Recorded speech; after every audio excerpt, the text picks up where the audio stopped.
On this day, March 20th, history reflects moments of political transformation, international diplomacy, cultural influence, and global awareness.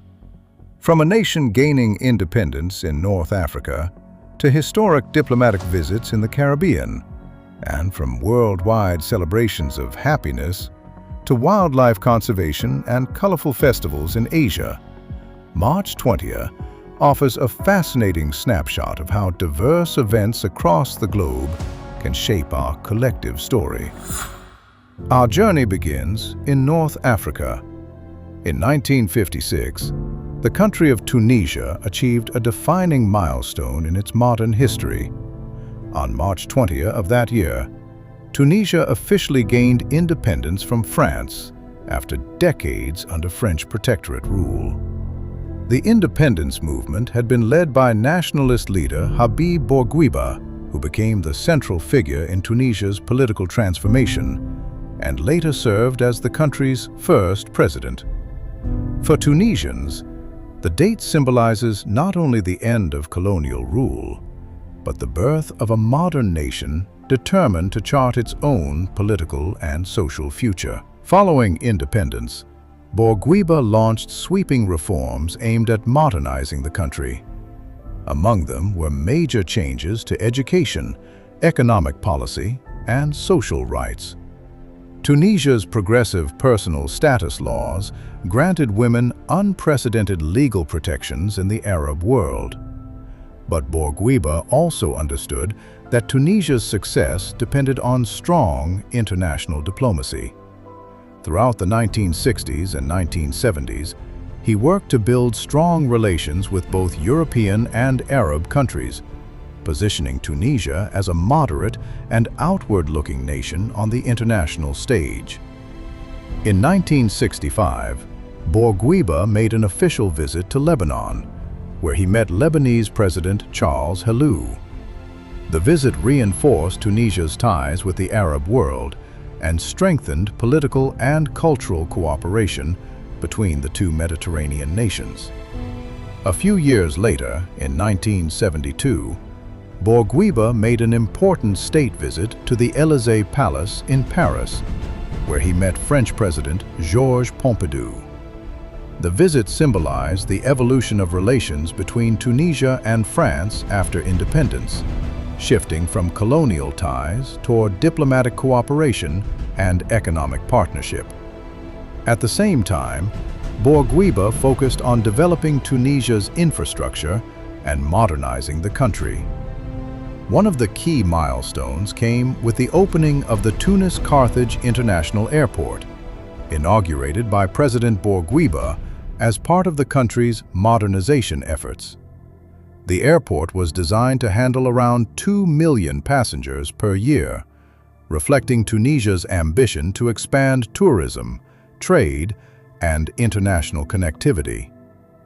These diplomatic efforts and development projects helped Tunisia strengthen its international standing and build the foundations of a modern state.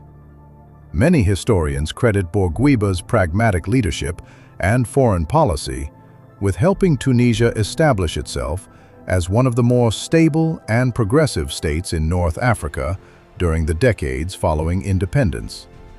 Today, March 20th is celebrated as Tunisian Independence Day, with ceremonies and national celebrations marking the birth of the modern Tunisian state. The legacy of Bourguiba remains visible in his hometown of Monastir, where a museum dedicated to the leader preserves key pieces of his life and career.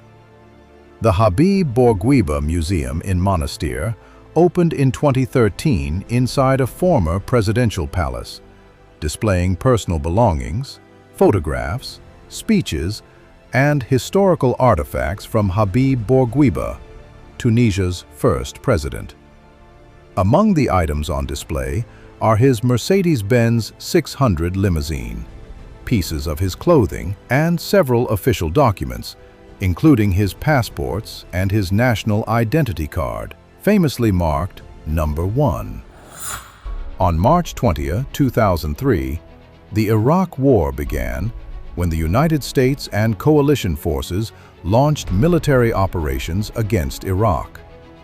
Ordered by U.S. President George W. Bush, the invasion aimed to dismantle the regime of Iraqi leader Saddam Hussein, amid claims that Iraq possessed weapons of mass destruction and posed a threat to international security.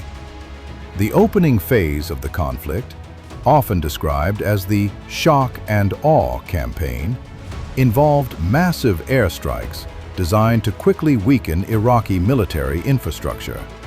Within weeks, coalition forces advanced toward Baghdad. On April 9, 2003, Baghdad fell, marking the collapse of Saddam Hussein's government. Even before the invasion began, the war sparked massive global protests. Millions of people marched in cities such as London, Paris, Rome, Madrid, and New York City, opposing the war and expressing solidarity with Iraq. Despite the rapid fall of Saddam Hussein's regime, the aftermath proved far more complex.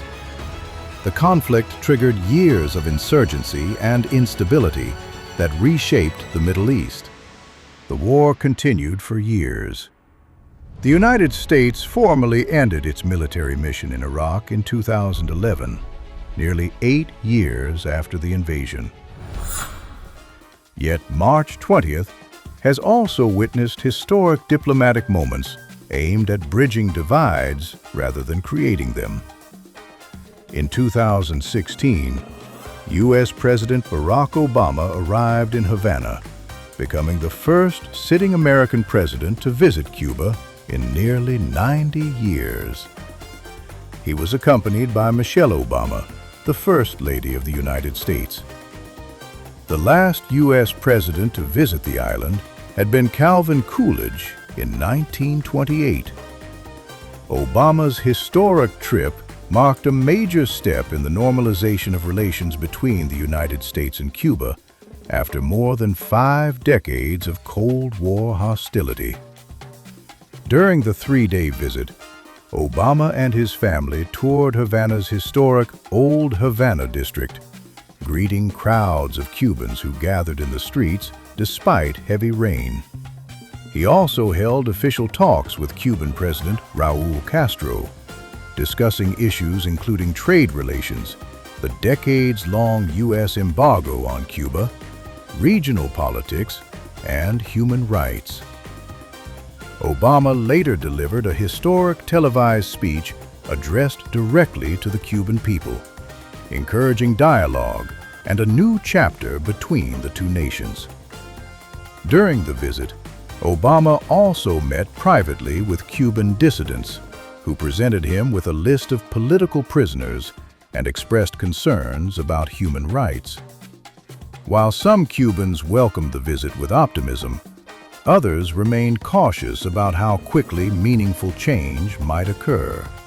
After 3 days filled with diplomacy and symbolism, Obama and his delegation departed Cuba, leaving behind one of the most significant moments in modern U.S.-Cuba relations. March 20th is also recognized around the world for something very different: happiness.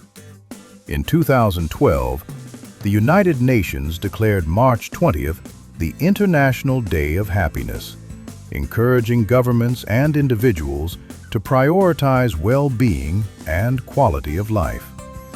According to the annual World Happiness Report, Finland has consistently ranked as the happiest country in the world in recent years.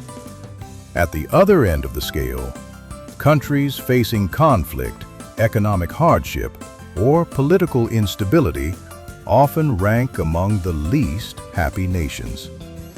The report highlights that happiness depends not only on wealth, but also on social trust, community support, and overall well-being. On this day in 1957, American director, producer, and writer Spike Lee was born. Over the course of his career, Lee has become one of the most influential filmmakers of modern times, known for his bold storytelling and willingness to confront difficult issues such as race, identity, inequality, and social justice. His groundbreaking 1989 film, Do the Right Thing, was a critical and cultural milestone, exploring racial tensions in a Brooklyn neighborhood during a single summer day. The movie received widespread acclaim for its powerful storytelling, dynamic visuals, and unflinching honesty, and it cemented Lee's reputation as a director who blends artistry with activism. Lee continued to tackle major social and historical topics in films such as Malcolm X, 1992, a biographical account of the iconic civil rights leader, and Black Klansman, 2018, which earned him his first competitive Academy Award for Best Adapted Screenplay in 2019, recognizing his decades-long contributions to filmmaking and his influence on American cinema. But March 20th also reminds us about nature. The day is observed as World Sparrow Day, an international campaign raising awareness about the decline of sparrow populations. Countries such as India have been particularly active in organizing campaigns to protect sparrows and encourage people to create bird-friendly environments in cities. But awareness efforts can be seen across the world, including in Japan, where sparrows remain a familiar part of everyday life and culture. In one touching example, a wild sparrow even became part of the household of an elderly couple, illustrating the unique relationship that can develop between humans and these small birds. From independence movements and wars to diplomacy, cinema, environmental awareness, March 20th shows how a single day in history can reflect the diversity and complexity of our world. If you enjoyed discovering the events that shaped March 20th, make sure to like the video, subscribe to the channel, and turn on notifications so you never miss another journey through the stories of history.